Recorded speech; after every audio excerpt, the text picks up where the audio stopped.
What is the difference between a tablet and a smartphone? For me, the only difference I can see is that one has a SIM card in it. Like 4 gigs, like it's 2024, get the 8 gig. My phone is, I think, 8 gigs as well in terms of like the RAM, and it makes a difference. The RAM is how fast the device is. So a device that is already slow compared to the S series, you need or you can get. Solid Mind here, and today we are looking at the Samsung Galaxy Tab A9. Should you buy it in 2024? The Lenovo Tab M9 and M8, the Amazon Fire HD8 and the Samsung Galaxy Tab A7 Lite. The A7 Lite is the A9's predecessor. I also compared it with the Lenovo Legion Tab Y700 and the iPad mini from time to time, which are two premium 8-inch devices. Yeah, so tablets, there's mainly two sizes. There is the standard 7 to like 8.5 inch tablets, which is more like the portrait versions. And then there's also, on the other hand, like the 10 to like 15-inch tablets, which is like the landscape version, which dominates the markets right now. A long time ago, the 8-inch, 7-inch, that was the gold standard for tablets. Whereas now we're using like monitor displays like that size as a tablet. So it would be good to see in terms of like the smaller A9s, like, okay, are they worth buying? In comparison, the A9 is inferior, but compared to the others, the A9 has a big advantage. But first things first, let's start with the screen. The Galaxy Tab. It's weird seeing like a tablet this small. I guess when you watch marketing videos for major tablet releases, they're always advertising the bigger, most beautiful, best, whereas they make the smaller versions, but you don't really see like this big announcements of, oh yeah, we've released the A9 or the S9. Tab A9 has an 8.7-inch screen with a resolution of 1340 by 800 pixels. This means that the pixel density is low, and I actually notice pixels while reading. I don't think this is too bad, as the basic HD resolution is normal in this price range. The Fire HD8 Plus and the Realme Pad Mini have a similar pixel density.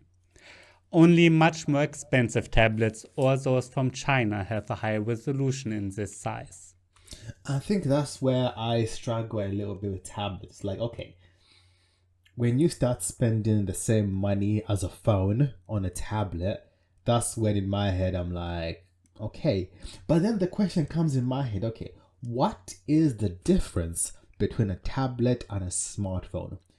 For me, the only difference I can see is that one has a SIM card in it.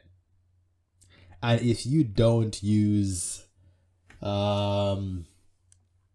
like normal calling or normal texting, but you use like the online versions like WhatsApp and whatever, then a tablet starts to make a little bit more sense. But I know a long time ago, on the Samsung side, you could get tablets that could be on 4G, so you could put a SIM card in it. You still couldn't make any phone calls in them. There were some older ones where you could make phone calls, but that's a long time ago.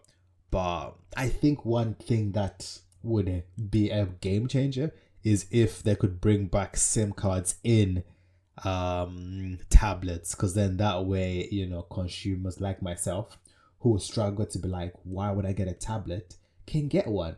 Because the issue that I have is like, okay, I have a tablet, which means I have to carry my phone.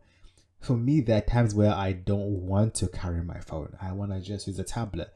And that's where it's like, oh yeah, I got a hotspot it onto it. And yes, some tablets do come with 4G, which is a game changer. But what if I just want to like have a run my life on a tablet? There's use cases for that. Or have a tablet as like a second device that's like an actual function, or like you can call, you can text, all that fun stuff. Not just online, but also offline. So that's my thoughts on it. It's a shame that it only offers a 60Hz panel, while the larger Galaxy Tab A9 Plus supports 90Hz. Otherwise, the screen is good. Compared to the Lenovo Tab M9, the contrast is stronger and it looks a bit brighter. I don't like the bezels on it. They look thick, but I think it's because of the screen size. I guess if you keep these bezels the same, but you make the screen size bigger, proportionally, it will look like the bezels are smaller. Not because they've changed, but because the screen's bigger. So I would prefer it if it had the same size bezels as a standard phone, but I get it in terms of like when you hold it, if your fingers start covering the display, but most people would prefer it. But I understand that the A series is meant to be the cheaper versions. That's why if you want a thinner bezel, you go to the S series. So I understand the compromise and the price implications when going to an A series over an S series. Brighter. In this respect, it also has improved compared to the Galaxy Tab A7 Lite. It's fully laminated, which isn't always standard for budget devices. Netflix and other streaming services can be watched in HD resolution, which is also not always standard. The two speakers on the sides are good enough for this, but the Lenovo M9 is slightly ahead of it in this respect, and most 10-inch tablets also have better sound. It is important to note that the A9 does not support an active stylus, including the S Pen. If you want a good 8-inch tablet with a pen, I can recommend the iPad mini only at. Yeah, that's the thing. Like, the A series tablets don't have the same like amazing high-end functionality that you would consider compared to like the S line or some of the Apple devices on the iPads. So price point wise, you are gonna have missing functionality when it comes to considering in terms of like, okay, I want a tablet that's 8 to 7 inches that has a stylus. You probably have to get a separate stylus that isn't maybe designed for that specific device, which then has its own implications in terms of like, okay, will it write as good as a dedicated stylus designed for a tablet? All those questions do play a part in it. The moment. The Galaxy Tab A9 is powered by a MediaTek Helio G99 processor, and you can choose between 4 or 8 GB of RAM and 64 or 128 GB of internal storage. Which isn't that much. My phone can eat up at least like 30 gigs just on the OS. And depending on the applications you do get, 128 gigs is good for like getting applications, but if you want to start consuming media, downloading media, and yeah, that will be eaten up quickly. Do not even consider the 4 gig version. Like 4 gigs, like it's 2024. Get the 8 gig. My phone is, I think, 8 gigs as well in terms of like the RAM, and it makes a difference. The RAM is how fast the device is. So a device that is already slow compared to the S series, you need all you can get. I think it's great that we get at least 64 GB instead of just 32 GB.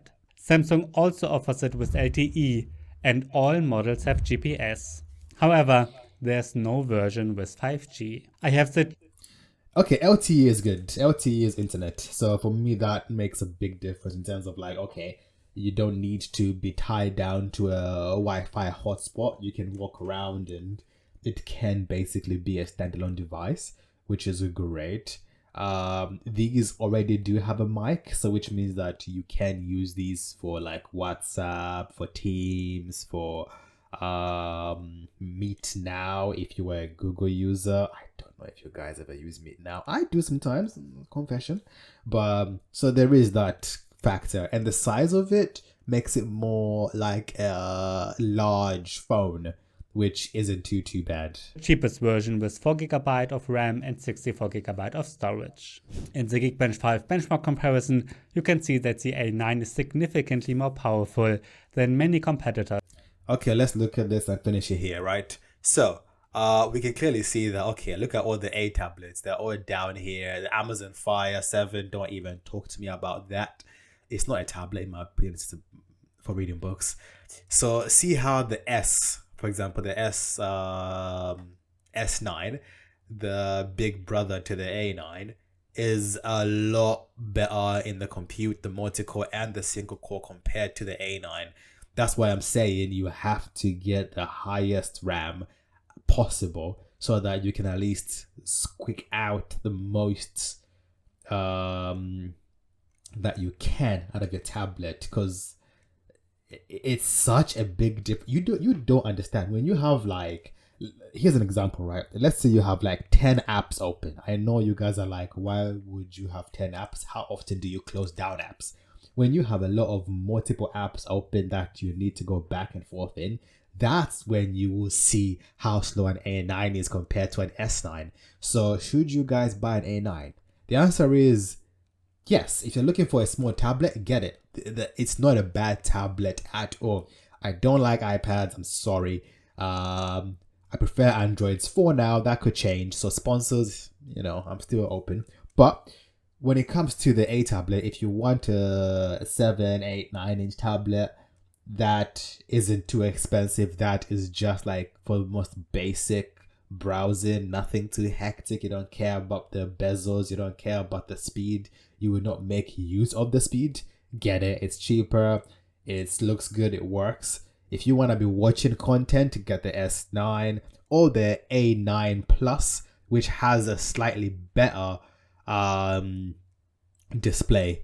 But yeah, what do you guys think? Do you have a tablet like this? Would you buy an A9? But let me know down below. Thanks for watching. Like, comment, subscribe. Peace.